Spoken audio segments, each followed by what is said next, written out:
Hello and welcome back to Old Truthford, the home of honestly biased sports content.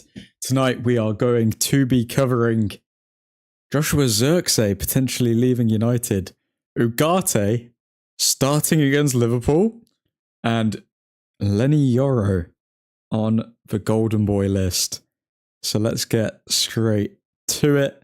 Bit of a later one tonight due to a bit of an outing that I had to attend. But either way, we're still here. So let's get right into it if I can.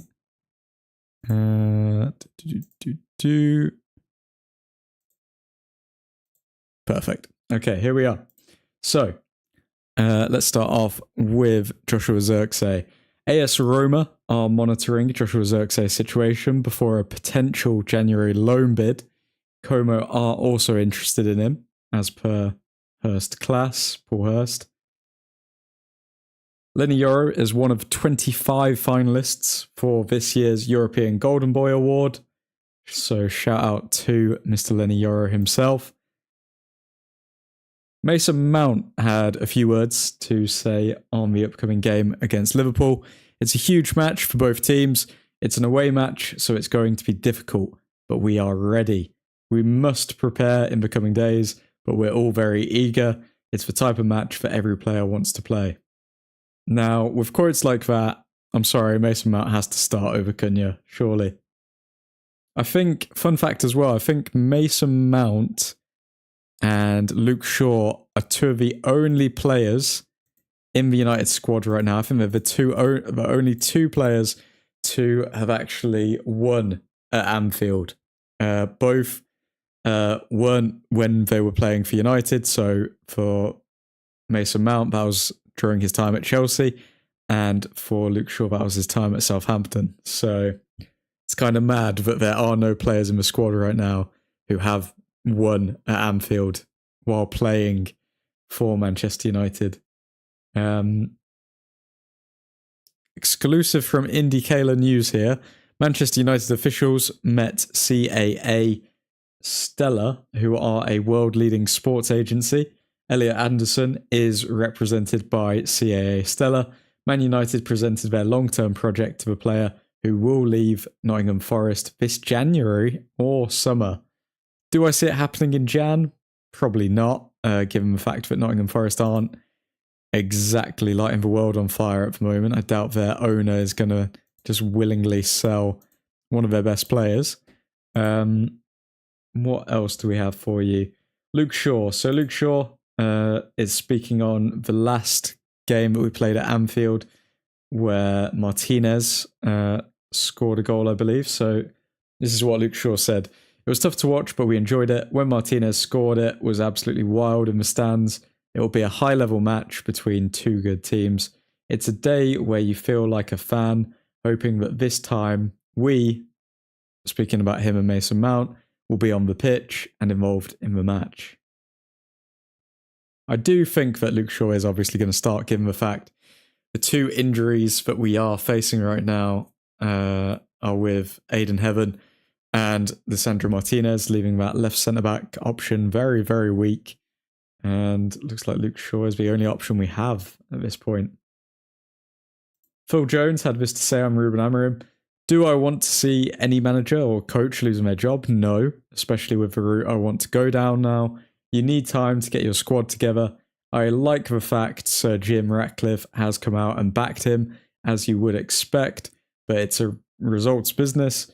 If you don't get results, I don't care what length of contract you're on, 10 years, 2 years, 5 years, there will be questions and you will be looked at.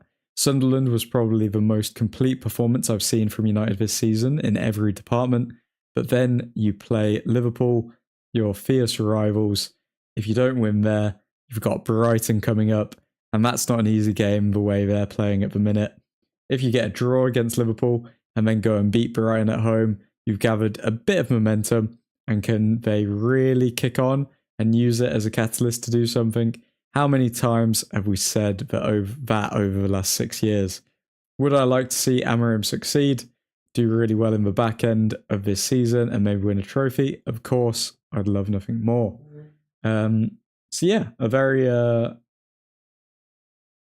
a very honest assessment there from Phil Jones. And I'd imagine he's looking to become a coach or manager himself now, given the fact that he doesn't want to see Amorim be sacked. What else has Phil Jones had to say? So, if you only have the tactical side, well, you might get through the first year, but there's no longevity to it because players will see straight through it. And you have to have that relationship with players these days. Being a human being, a player needs to feel warmth, take them on a journey if you're explaining to them about a chance they missed or a position they should have taken up on the pitch or a rotation that's not worked. Don't just say, you should have been here. Take them on a journey why. I did the same in this game, or in the 60th minute when you did that, brilliant. But what about that? Do you think you could have been a bit more? Just throw them under the bus. Oh, wait, no, sorry. Don't just throw them under the bus because you've lost the game. It's too easy these days for managers to say he's not good enough. Why is he not good enough? It's your job to make them good enough. That's why you were brought in, to get the best out of them. To come in and say he's not for me, I don't buy that. Maybe after 6 months or a year, I get that. But not when you come in the door and go, he's not for me, he's not good enough, won't play on my team. It's your job to get him to that level. So yeah, very interesting take from Phil Jones there. He's saying that obviously a lot of responsibility should lie with the head coach when it comes to getting the best out of the players that they inherit. He doesn't believe that maybe players just aren't built for certain managers' systems. Let's see if he's saying the same thing when he's a manager. And if he just thinks, oh, okay, well, he'll inherit a team somewhere and he's not going to get rid of any of them. Or he thinks that he can get them all playing. We'll see. Shea Lacey, Jim Thwaites and Jack Fletcher are amongst the youngsters training with the Man United first team this morning. So yeah, a bunch of youngsters have been training with the United first team this morning in order to give Bruno Fernandes and Casemiro some extra time off after international duty. There's been some interesting quotes coming from Brian Mbeumo as well.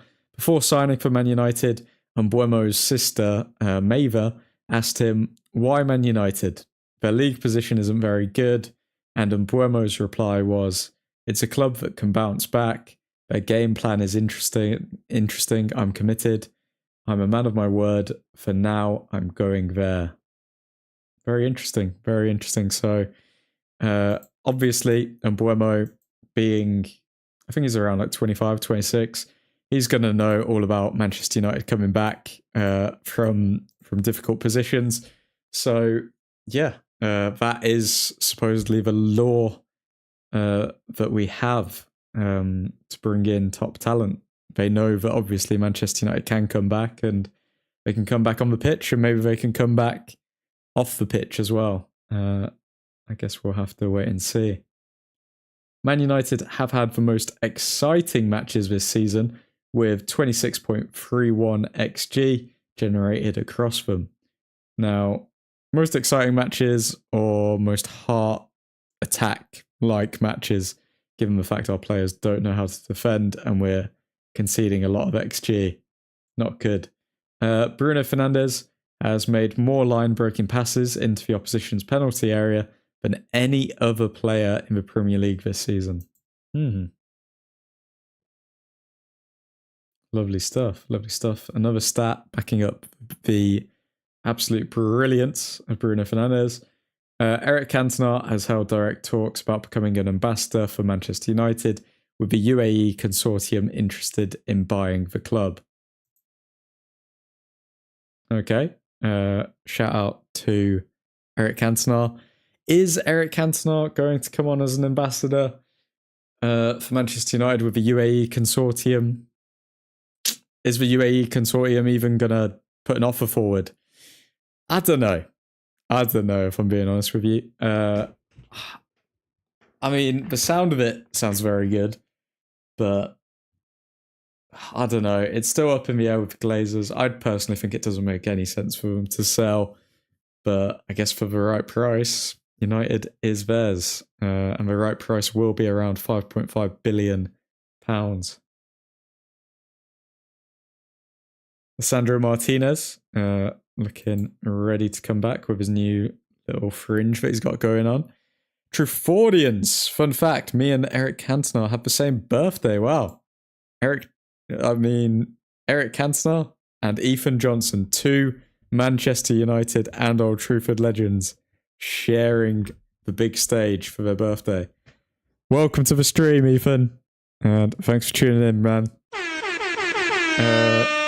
Johnny Hill. Nah, Jones is right, though. There's managers in the league with way worse players that do better than us. The minimum requirement for me is to at least improve players, and I can't name an improved player. But the problem is when, like, I don't know, when there's so many holes in a system, and when I say holes, I mean like individual players not performing well, then it doesn't exactly give players the platform to improve, does it? Because it puts them under more pressure, and then odds are their performance will be impacted as well. So, I don't know, Johnny, I don't know.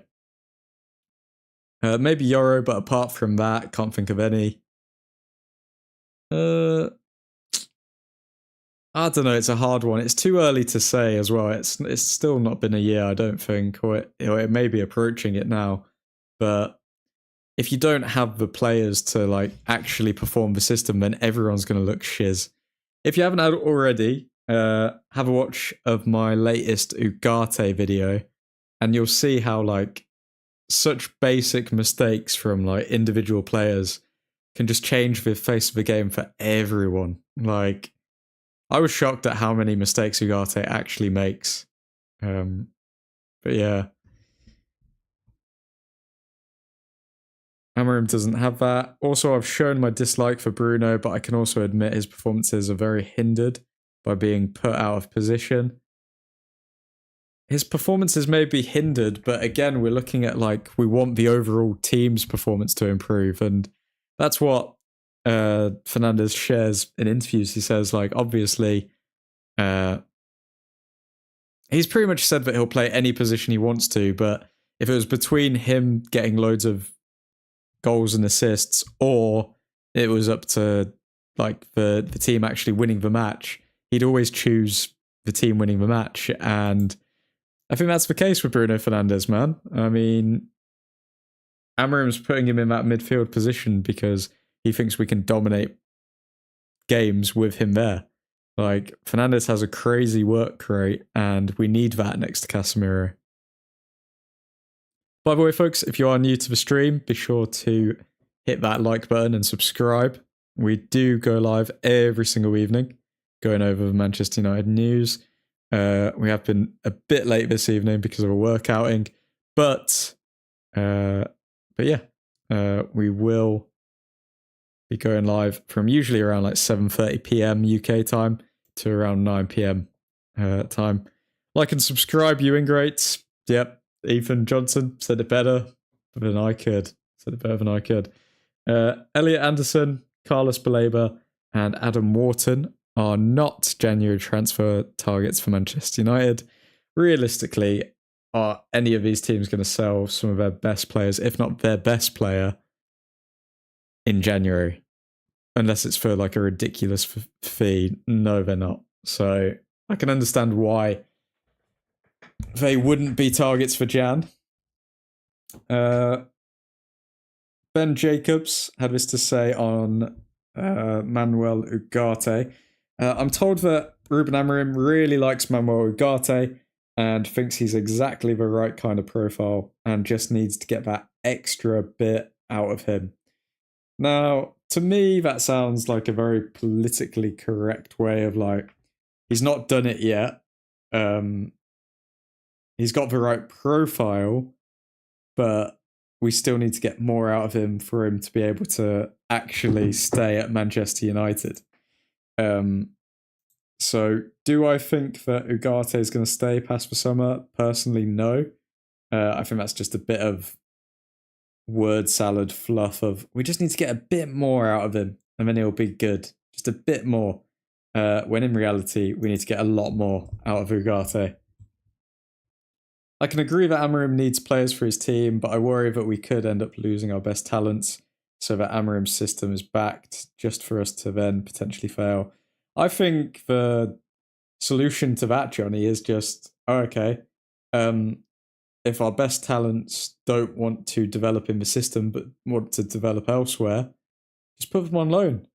We don't have to sell them. Like, just put Kobe Mainu on loan, bring him back once he's developed elsewhere, and then move on.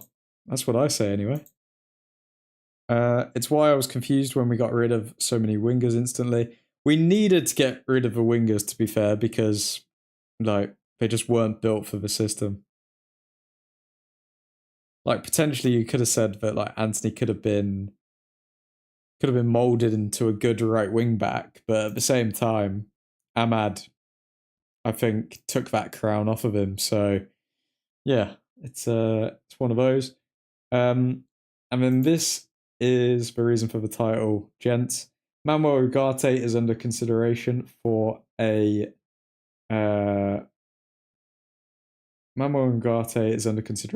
Manchester United recall versus Liverpool, as he was involved in United's training on Thursday, but Casemiro was not, as he was given an extra recovery day after travelling to South Korea and Japan with Brazil. Is Ugarte going to start over Casemiro against Liverpool? Usually, after Casemiro has been on international duty, he doesn't play the next game. He usually will not play the next game and he'll be rested. I think Amarim's done that before, but this is a big game against Liverpool.